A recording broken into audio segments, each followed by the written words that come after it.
Guys, a handful of tools are going to be needed for this installation. They're pretty common if you've ever worked on any of your own vehicles, or if you're a tradesman, you'll probably have most of these. Stanley knife, pretty simple. Most people have that. It's just handy to have during installation. This is called Tessa tape. It's a factory cloth tape, really great for installation. We do sell this on our website, so if you need it and don't have it, you can get that from us. Non-marring pry bar. Now these are very important because when you're doing removals of trim and dash, you don't want to scratch your dash. So these are a nylon, and they're very flexible as well as hard at the same time, so they actually make removal really easy without scratching your dash. You are going to need probably some cutters. You may not use these, but it's always handy to have. You will need a 10mm socket and ratchet. That's just going to be for removing some of these panels like this for when you're running the new external microphone. You will need a Phillips head screwdriver, so we're going to use it here on a drill today, but you can use a handheld tool as well. And one of the other things you're going to need during this installation is going to be a soldering iron. Now we're going to use this battery powered one, but if you don't have a battery powered one, you just go down to Bunnings or any of your local hardware stores, electronic stores like J-Car in Australia, buy a soldering iron. They're about $10–15, very cheap to get. But that is going to be used for putting this fascia kit on, okay guys? So we're going to show you how to do that. It's very, very easy. And for $10, you can literally do it yourself. But that's what allows the new stereo to fit nice and neat. Okay guys, first step is you always want to make sure there's no CDs left on in the car, because when you remove the factory stereo, you're not going to be able to plug that in and power it up anymore. So just check that before you actually remove any of this factory stereo. So that's fine. All right, so you just turn it on, check that out. So these are very easy to remove. You can actually just put your fingers behind this little silver panel up here and you can just pull it forward. You probably don't need a pry bar on this car. It's that easy to do. But you know, they're handy if you can't get your fingernails behind there, so you're just going to pull it forward like this. Very simple. Just make sure you get the gear lever out of the way and try not to scratch things. 3 little panels or little clips down the bottom here. There's got a locking tab on the top of them. You just push that down and pull them out. Now this is an SR5, so this has got the climate control, so it can be a little bit different on different vehicles. This bottom section can be aircon dials. Okay, if you've got dials, they're going to be a different sort of cable here.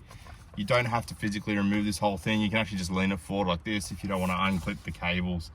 So don't fret guys if it's a little bit different in your vehicle.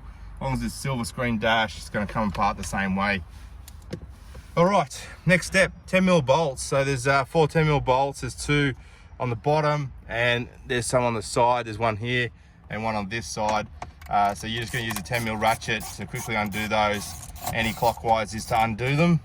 Very simple and easy to do.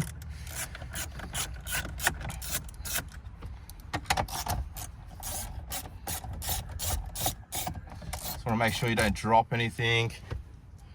Keep them in a safe place because you're going to use them to put it back in. I actually have a Phillips head screwdriver on them as well, but ratchet's always easier for not dropping things. And then you just got to pull it forward, and once you sort of pull it forward, you got to go up a little bit on these. There we go, up a little bit.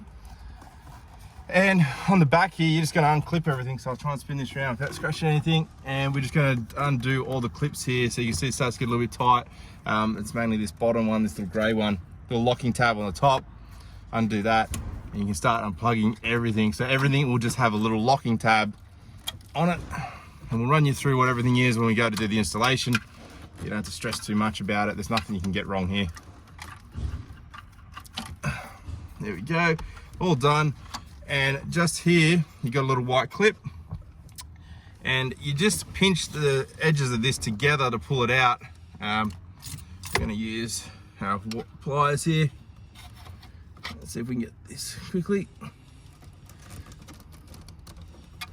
Oh, it's being a bit of a pain from this angle.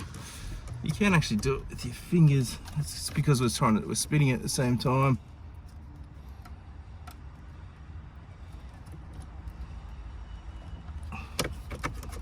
There we go. That should just pull it out. There we go. Very easy. So you just sort of pinch the sides of those, but you can see here it's an elongated hole, so you just got to get it on the right angle. Easy.